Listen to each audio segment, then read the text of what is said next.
when I was going through my divorce and I was just in pain. Every day I was crying. A girlfriend of mine sent me a link to a song from the musical Avenue Q. I don't know if it's a big musical. It's like the Muppet musical. Anyway, and there's a song in that musical called Only for Now. Except for death and paying taxes, everything in life is only for now. And that's what got me through. It doesn't matter how painful it was or how high you go or how low you go.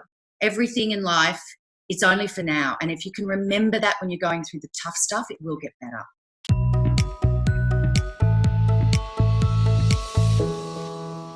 Welcome to yourbrilliance.com. I'm your host, Amy Waterman. Divorce is the second most traumatic thing that can happen to a person after the death of a loved one. The stress of it can make you sick inside and out. And the last thing you want to do is laugh about it.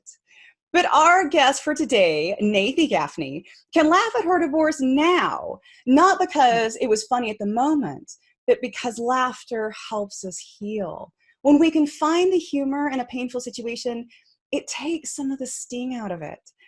Nathy is a facilitator, executive coach, speaker, and author of The Gap Years, a memoir about conscious uncoupling, divorce, dating, and midlife career reinvention. She's passionate about storytelling as a way of connecting people and as a springboard for personal growth and development. Welcome, Nathy. Thank you, Amy. Hi, everyone. Woohoo! So I want to take you back in history to 2011. What was going on for you in 2011? 2011 was the year that I officially, my husband and I at the time officially separated. So it was the time that the explosion happened, as it were. But there were unhappy years preceding that. And 2011 was really just the time that it happened. Our separation, we decided in April that our marriage, 16 years, was just no longer tenable. Neither of us were getting what we wanted. But we actually stayed living in the same place for 6 months. So I think it was, April, June. No, it was maybe even longer. Like it was September when he finally moved out, and we were actually officially separated. So it was almost tougher leading up to the time when we made the decision. Once we'd made the decision, then we kind of got into logistics and how are we going to make this work. And we had a young son at the time. He's now a teenager, but we were all very much focused on how are we going to do this with as little fallout as possible for him. Yeah. So how did it feel then at the end of it all, when you were divorced, you had both moved into your own places? Was it this feeling of, wow, I'm free, what am I going to create? Or was it a feeling of, oh my goodness, what have I done? Great question. And I think a bit of a blend of both. Number one, I was very happy to be out of a very unhappy situation. And I know that, divorce happens anytime through a person's life trajectory. When you're in your 20s, when you're in your 70s, it doesn't really matter. Divorce doesn't discriminate when relationships stop working. But for me, in my late 40s, I had this real sense of urgency. I'm like, you know what? I have a finite number of days left on the planet, and I do not want to waste them. So I was very clear about this being the right thing to do, both for myself.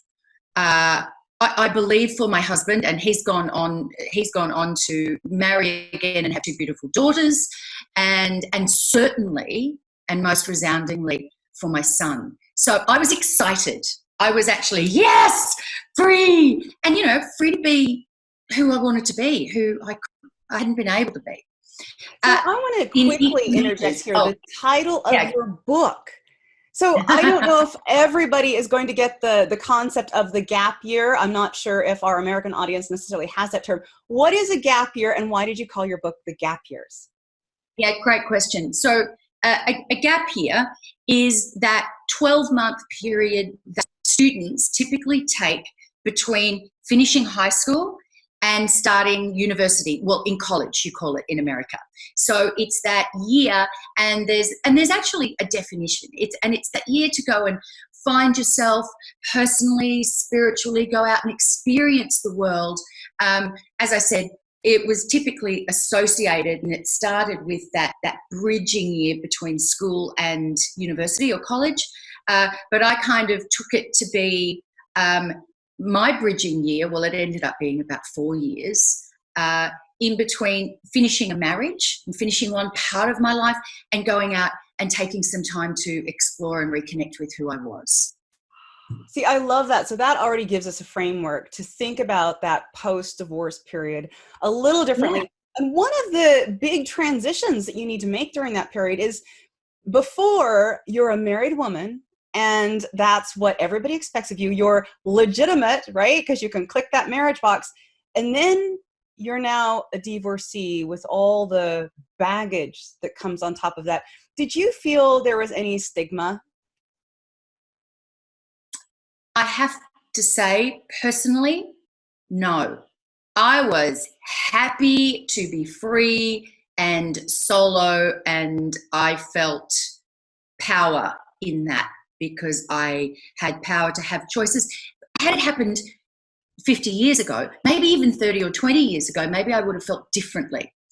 I was also fortunate to not be in a social circle where a divorced woman represents a threat to all the married couples around them. I joke about it in my book because I have a lot of gay friends, and I laugh in my book and I say, you know, when I started finally sort of put my head up and looked out at at the pool of men in my age around me, I said half of them were married to my friends and the other half were married to each other.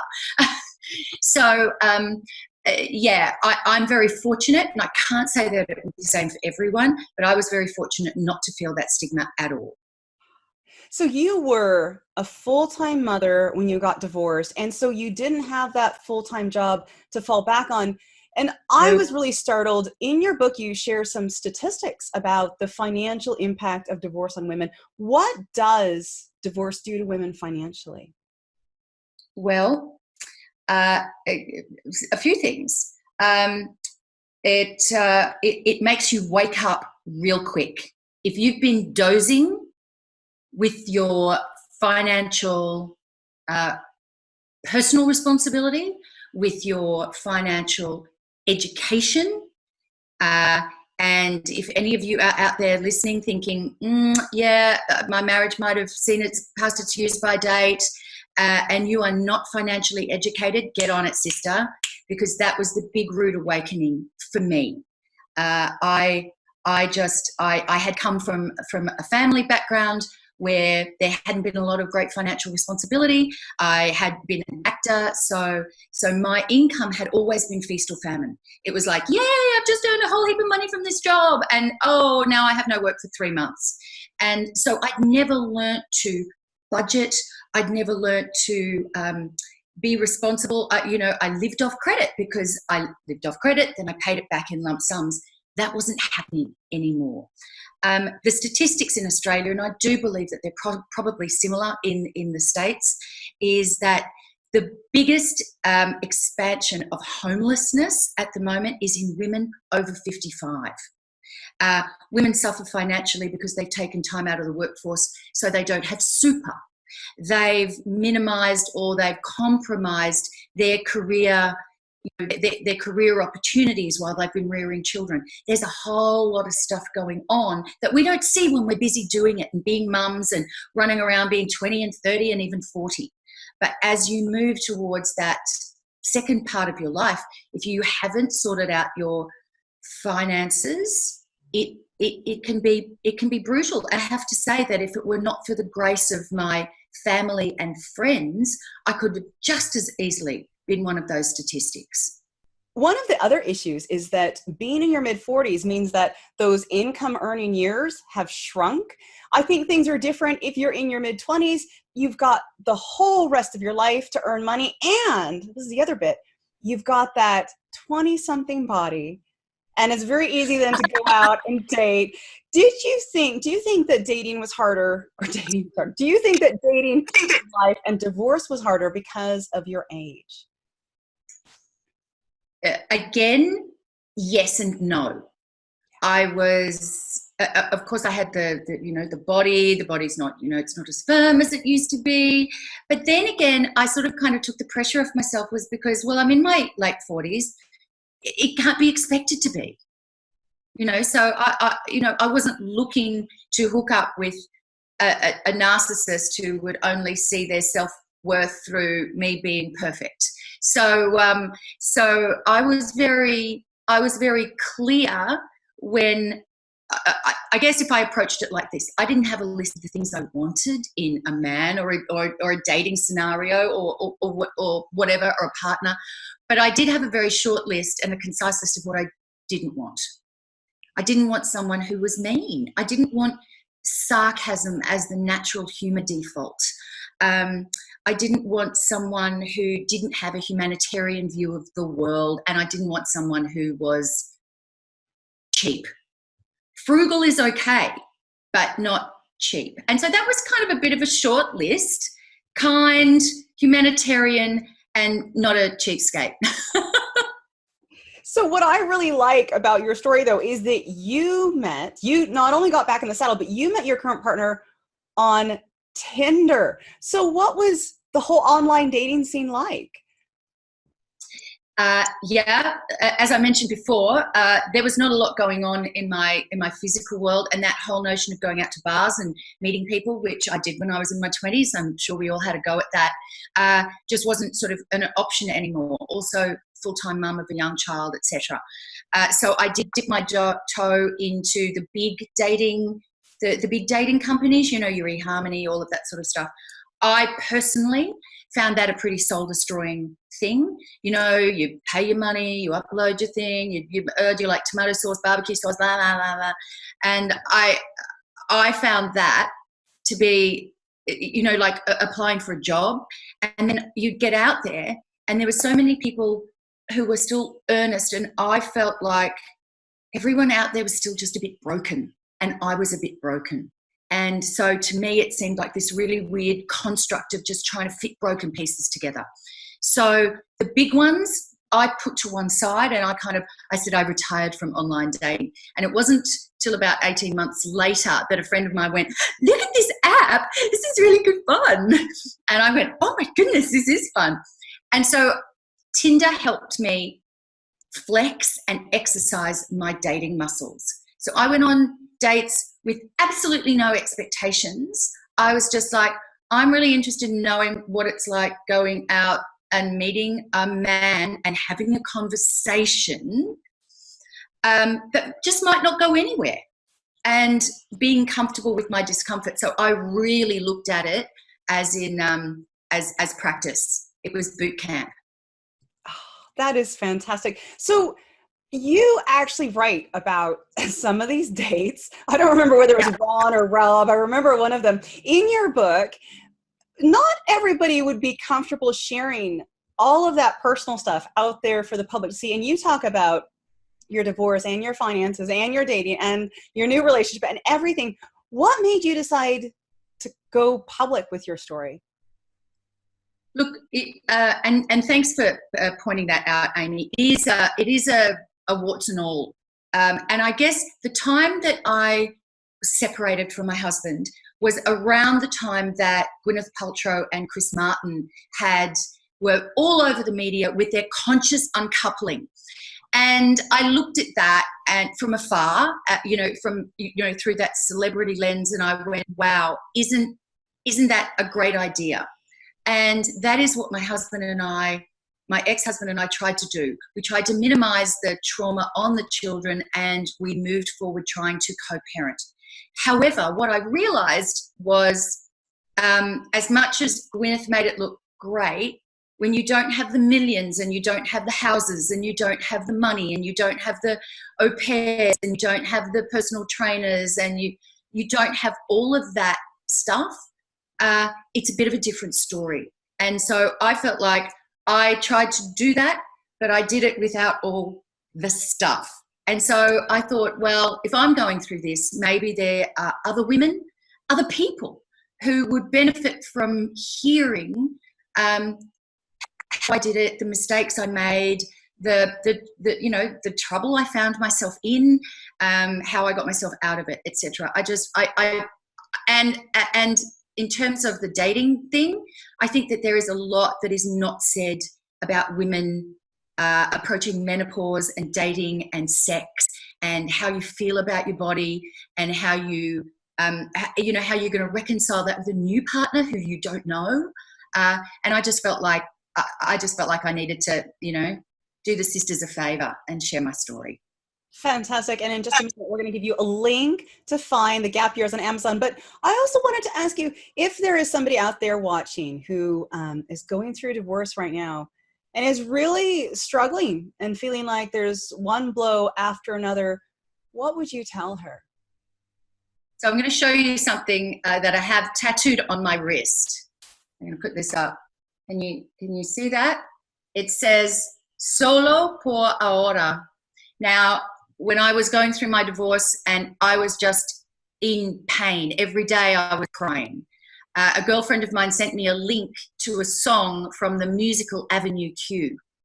I don't know if it's a big musical. It's like the Muppet musical. Anyway, and there's a song in that musical called Only for Now.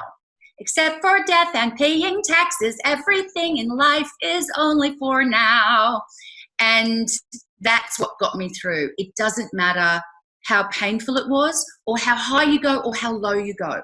Everything in life, it's only for now. And if you can remember that when you're going through the tough stuff, it will get better.